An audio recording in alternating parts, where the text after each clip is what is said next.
Welcome. My name is Sonia Colina. I'm a professor in the Department of Spanish and Portuguese at the University of Arizona. I'm here today to talk to you a little bit about functionalist and community-based participatory translation. I hope that you'll find some of the ideas and the concepts that we'll discuss helpful and useful, and I really thank you for your time to listen to this presentation. First, I'd like to give you an overview about this presentation and what I'm going to be talking about. First, I'll start with an introduction about engaged limited English proficient individuals, LEPs, in research. I'll then make a proposal as far as the methodology to deal with non-English materials in your research. I'll talk a little bit about definitions of translation, same in terms of approaches to translation, and I'll go over a case study in the use of a functionalist collaborative translation methodology in this project in Oyendo Bien. Finally, I'll conclude with a few ideas about what I call community-based participatory translation. Limited English proficiency very frequently prevents linguistic minorities from truly participating in research studies that can benefit them because the content of the topic of the research is something that's pertinent to them. And this tends to be because materials in their language sometimes are not available, or sometimes they are available, but they do not work as intended. They don't work well for that particular population. There are federal regulations such as the Title VI of the Civil Rights Act of 1964, Executive Order 13166 of the year 2000 that prohibit against discrimination on the basis of national origin and also on the basis of language by all agencies that receive federal funds. And this includes funding agencies such as the NSF or NIH. These regulations require the provision of competent language services so that LEP individuals can have meaningful access to services. And here I'm stressing competent and meaningful access because these are going to be crucial ideas and concepts in this presentation today. Despite federal regulations, anecdotal and also empirical evidence indicates that quite often study subjects fail to engage and participate in the same terms as their English-speaking counterparts, and therefore meaningful access is not achieved. For instance, sometimes subjects do not understand questions in a survey or they do not understand them well, and as a consequence, they'll provide fewer, incomplete, unreliable answers, which obviously has consequences for the validity and reliability of the data collected. Furthermore, we do have studies and evidence that shows that translated text exhibit poor or lower readability than non-translated text. So then we've seen that we do have some challenges that we're facing in producing non-English materials for limited English proficient individuals. How do we overcome the challenges? How do we secure meaningful access? Do we just simply hire competent professionals, provide quality translation? These are questions that are actually more difficult than they seem. So what are competent language services? Is hiring a competent qualified person sufficient? We do know that generally untrained bilinguals lack the necessary translation skills to do a lot of translation jobs simply because they have not been trained or educated on how to do that. But also some certified translators can produce translations that do not work well, that do not work as intended for the population that they were meant to address. And this usually has to do with a lack of awareness of how different translation approaches work. What about quality? How do we define quality? Is it just using a correct form of the language, a high register, language that is user-friendly, that is easy to understand? How do we assess it? What steps do we need to take to make sure language services are quality services? So I'm going to propose that one way to overcome the challenges I just mentioned is through a functionalist understanding of translation, and also through an understanding of quality as a context-dependent construct. And by this I mean as a construct, as a concept that will vary depending on the context, and that also needs to be measured against the function of the translation. That quality is not an absolute, but something which might be a quality translation for a specific function may not be a quality translation if the function is different. For many research projects, this notion of quality in translation actually becomes what I've called community-based participatory translation. Okay, we're talking then about what is translation, how do we define it? A lot of people have different ideas about what translation is. Generally, lay people, those who are not experts in the field, tend to see translation as transfer, as reproduction, as word-for-word equivalence. The problem with this definition is that it does not consider the complexities of language or translation. There is the underlying assumption that languages are equivalent, that they match, and therefore this transfer can happen almost automatically if someone has knowledge of both languages. This idea also implicitly relies on one particular approach to translation, equivalence in this extreme form. Okay, so in connection with this, I want to say a few words about back translation, which is a quality assurance technique to determine that a translation is a quality translation. In it, we have a first translation, of course, of the source, the original text, into a target text, the first translation, and then a second translation, which consists in taking that first translation and putting it back, translating it back into the original language. So now we have two translations, we compare them, and if they match, if they're both in the same language, if they match, then our first translation is a quality translation. Right? So then the accuracy of the back translation with respect to the source reflects the accuracy, the quality of the target text. In many research fields, actually, back translation is a commonly used quality assessment method. But I will argue, and I will actually demonstrate that back translation is problematic. And why is it problematic? You may wonder if so many people have used it. Well, because, first of all, it presumes perfect equivalence across languages. We've already said and mentioned that that's not the way language works. Languages do not match. They have different structures. They don't work the same way, so there's no perfect equivalence. In addition, back translation is actually biased in favor of a view of translation as equivalence, because the more literal the translation, the closer the back translation will be to the source, and therefore, the better the quality of that translation. Finally, back translation also conceptualizes meaning as an objective reality rather than a dynamic, constructive one that we know it is, according to research in relevant fields such as linguistics, philosophy, and others. Let me give you another example that clearly demonstrates the issues that we can find with back translation. In a published study in 2005, we had a source text item, my thinking is clear in English, that was supposed to be translated into Brazilian Portuguese, and the translation was Meu pensamento é claro. Pardon my Portuguese. But in this case, back translation was going to be used to assess the quality of this translation. It just turned out that this was supposed to be a high-quality translation according to back translation. However, the translation obtained poor results in the validation process and received complaints from 2 patients. So what's happening here? The translation the literal translation did not communicate effectively and naturally with the target population. Why?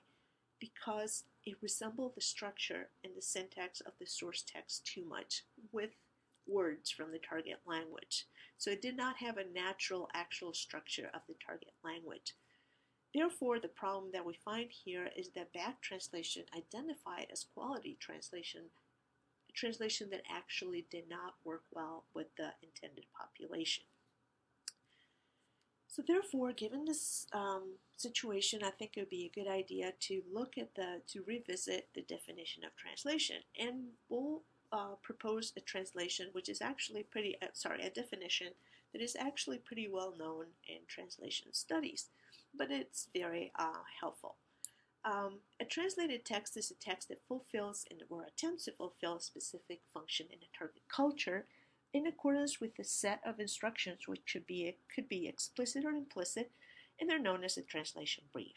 In addition, a translated text bears a translation relationship to another text in another language, and that's what makes it a translation and not just an original text, right?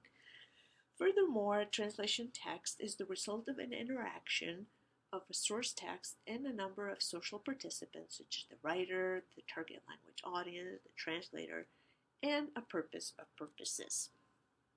A few words about approaches to translation. So we just talked about translation being challenging because there's no perfect match across languages.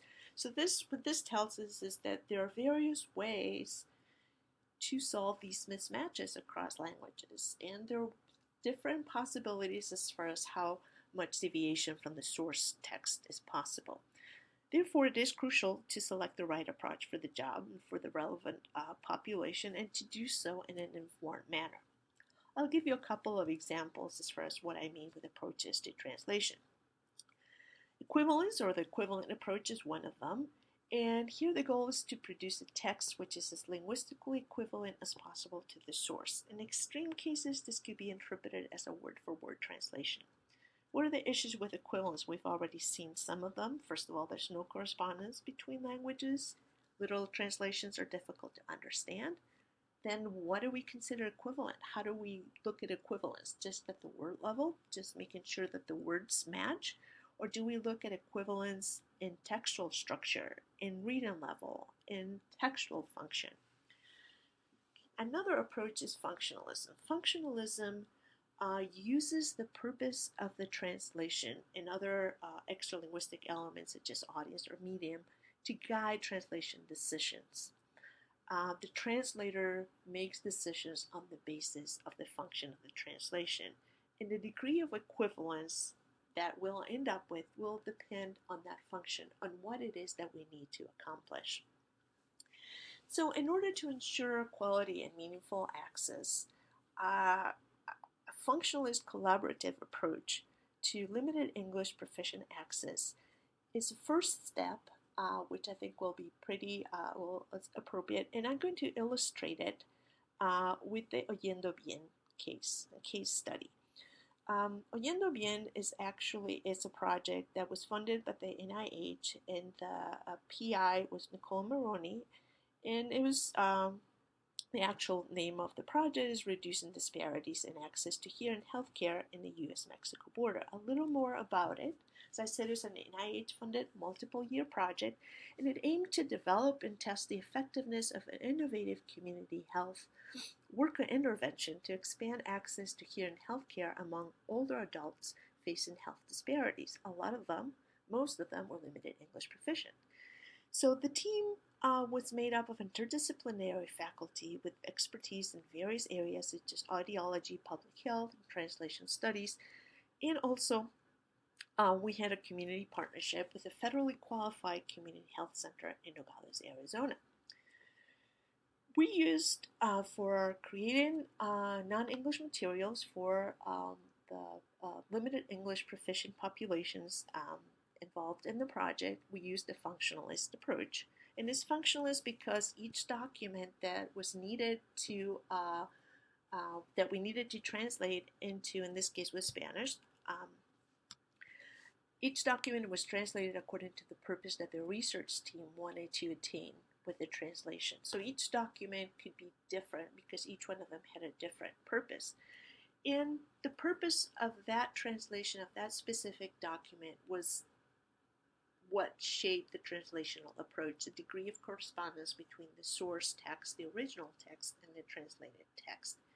In addition, on the Oyendo Bien project used a collaborative approach. So we call it a functional collaborative approach. The collaborative part of this means that the translation team members had expertise in different fields like public health, audiology, social work, translation studies, translation practice. Some of them were research and statistics experts. They all had different profiles too. We had people who were entirely monolingual. We had bilinguals of different kinds with different types of dominance in one language or the other. We had heritage speakers, and there's also a translation studies expert. This was the person who guided the selection of the training processes, who asked questions and guided the decision-making process in accordance to the translation goals and the expertise in the room provided by everyone, by content experts, by research designers, community experts, promotoras. The person was also in charge of educating collaborators and informing them of the best approaches and up-to-date knowledge in translation studies. Okay, so that was the case study. Now I'll say a few words about what I consider Oyendo Bien 2.0, the second step in what we did with Oyendo Bien, which is what I've been calling community-based participatory translation. First, a few words about community-based participatory research, which a lot of you will probably be familiar with. It refers to an approach to conducting research that equitably involves community members, researchers, and other stakeholders in the research process. All partners in the process contribute expertise in sharing decision-making. It partners researchers and those directly affected by and knowledgeable of the local circumstances that impact health. So basically, it's an approach to research in which the researchers don't just go into community, collect data, and leave, but actually the community members are also part of the team, and they also share in decision making. So community-based participatory translation is actually the cultural and linguistic dimension of community-based participatory research. Right? It follows the community-based participatory research model for the creation of non-English materials used in the project. So what it does is it aligns the production of non-English materials with the same goals and strategies used in community-based participatory research. So how is it different from what we did with the Oyendo Bien, with the functionalist collaborative type of approach? It takes it one step further. So the community members, they're part of the team. Some of them will be bilingual. Some of them will have the qualifications for being trained in some of these methods in this type of translation and actually be part of the translation team and of the entire team that works to create the non-English materials. So as I said, we work with qualified, trained interpreters and translators that belong to the community and will be stakeholders and partners in the research project. And these are the people that work with the translated materials, in addition to the translation studies expert, researchers, community members, etc. So it takes Oyendo Bien a step further. So just to conclude then, I wanted to make a couple of highlights and recommendations. The first one, which I hope you'll walk away with, is that because of the complexity of research projects, they're all different of translation itself. Then translation procedures and strategies cannot be transferred from one project to another. We need to consider project-specific contextual factors and see how those impact the translation strategies and approach. So a functionalist collaborative team approach to translation will generally work better for research projects than the literal equivalent approach. It is important to involve community stakeholders in the translation process in the same way we do it in research, in community-based participatory research. Thus, for patient or community-centered projects, I want to argue and I want to propose the community-based participatory translation is the right choice to be congruent with the type of methodology that we're using for these projects. And with that, I just want to include a list of references. I'll be happy to provide these references or others if you contact me through email, scolina@email.arizona.edu. And with that, I thank you for your time, for your interest, and I hope this has been helpful to you. Thank you again.